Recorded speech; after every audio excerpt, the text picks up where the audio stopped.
We are back now with that ABC News exclusive. The parents of a 10-year-old boy who died at a Kansas water park over the summer. Well, they are now speaking out for the first time, and our Matt Gutman was the one to sit down with them. Oh, we remember the story oh so well. It's such a brutal story. And Robin, good morning. As a parent, I can tell you that, 10-year-old Caleb was going down the world's biggest water slide. It's a parent's worst nightmare. That's how he was killed. But what's most striking about his parents over the past 6 months isn't their suffering. It's that they remain unbroken and spoke to us partly to highlight the problems in amusement park safety. On the August day the Schwabs went to the world's tallest water slide, admission was free for the families of state legislators. But that thrill ride would cost the Kansas state legislator and his wife what was most dear. 6 went to the park and 5 came back. 6 went to the park, 5 came back. Now, for the first time, Scott and Michelle Schwab recount that tortured Sunday.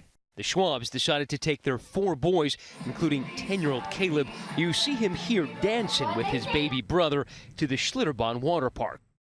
Caleb and his 12-year-old brother Nathan went straight to the 170-foot scaffold of Verrückt, which means insane in German. Before they took off, I said, "Brothers stick together." And he says, "I know, Dad." I said, "Look at me. Brothers stick together."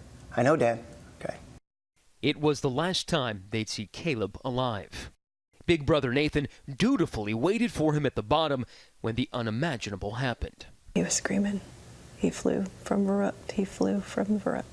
The horror of it made it nearly impossible for 12-year-old Nathan to explain what he'd seen. There was a gentleman who wouldn't allow me to come close enough to see what was going on. And he just kept saying, "No, trust me, you don't want to go any further." Scott was in such shock, Good Samaritans had to confirm the incomprehensible. I said, "I just need to hear you say it. Is my son dead?" And he just shook his head. And I said, "I need to hear it from you. Is he dead?" He says, "Yes, your son is dead." It was surreal. I don't even hardly remember driving home.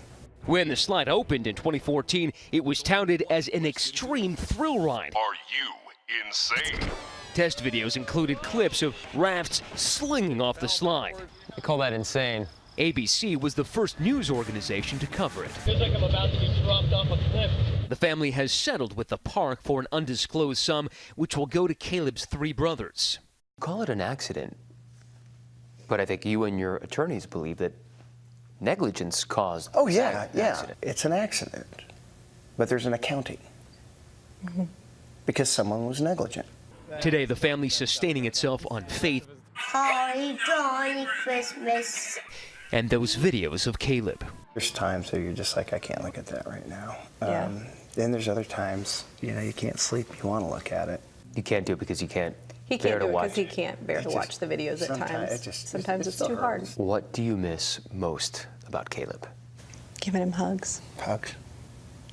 hearing about his day, My morning hug. watching him play soccer.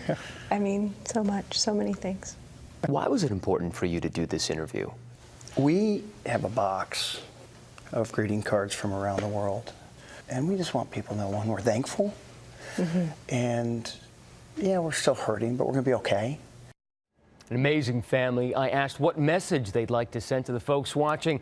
They said, be in the moment and hold your kids just a little bit tighter. Now, there have been no criminal charges in this case, and we've reached out to the park, which told us that safety is its top priority. Problem is, amusement ride safety is governed by a patchwork of voluntary regulations, and Robin, enforcement varies from state to state. So what about this ride? Is it still in use? It's not in use. It's still up. The investigation is not fully concluded.